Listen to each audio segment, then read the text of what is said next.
Halo teman-teman, apa kabar? Ya, di video ini sebenarnya menjawab pertanyaan teman-teman, yaitu terkait dengan apa fungsi balun dan saat kapan kita memakai balun. Ya, balun pada antena itu macamnya banyak. Ada yang balun 1:1, 1:2, dan 1:4, dan mungkin 1:49, banyak sekali.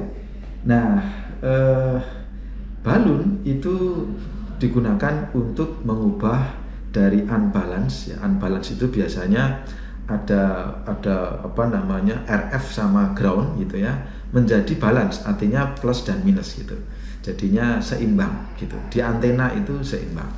Nah, tetapi kenapa ada yang 11, 12, 14, 149 dan seterusnya?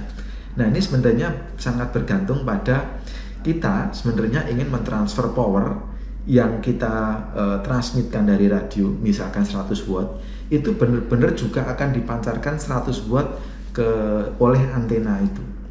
Nah, contohnya misalkan adalah ketika kalau misalkan balunnya 1:1, jadi fungsi utamanya hanya mengubah dari unbalance ke balance 1:1. Contohnya misalkan antena dipol ya. Antena dipol itu memiliki impedansi sekitar 75 ya, antara 50 sampai 75.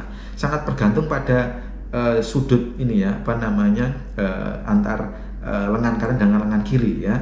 Tetapi kalau flat itu 75. Nah, biasanya teman-teman kan agak turun atau agak naik gitu, sehingga impedansinya bisa mendekati 50 ohm ya.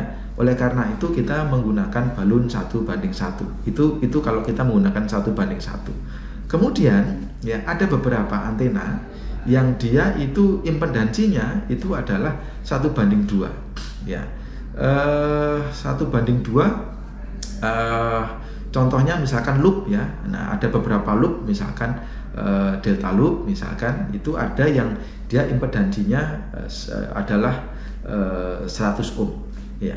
Sehingga kalau misalkan 100 ohm itu kita perlunya adalah balun 1:2.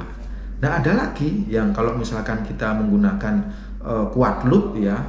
Quad loop itu kalau kotak gitu biasanya impedansinya adalah sekitar 200 ohm gitu ya, 200 ohm. Nah, kemudian kita harus mengubah itu dari 50 ohm menjadi 400 ohm. Biar apa? Powernya nanti sama gitu. Power yang dikeluarkan oleh radio sama dengan power yang dikeluarkan oleh antena ya.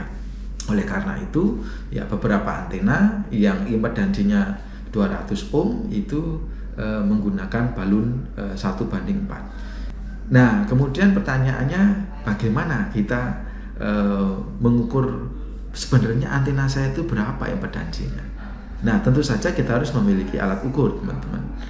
Alat ukur yang paling gampang adalah menggunakan software analyzer. Biasanya saya itu menggunakan software analyzer yaitu tanpa menggunakan balun. Jadi saya cukup langsung menganggap antena itu tanpa menggunakan balun, karena biar tidak ada konversinya. Saya masukkan ke ke antena analyzer. Di situ akan terlihat ya, berapakah impedansinya, apakah 100 ohm atau 50 ohm. Kadang-kadang gitu ya, kadang-kadang kita akan melihat data itu beda dengan antara teori dengan yang praktek.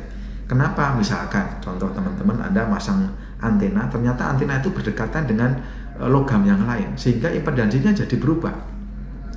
Impedansi berubah sehingga kita harus mengikuti, sebenarnya yang kita ikuti adalah impedansi saat pengukuran, jangan teorinya, karena teorinya bisa jadi nanti tidak sesuai karena ada benda-benda logam yang secara teori tidak kita masukkan di dalam perhitungan yang ideal tadi.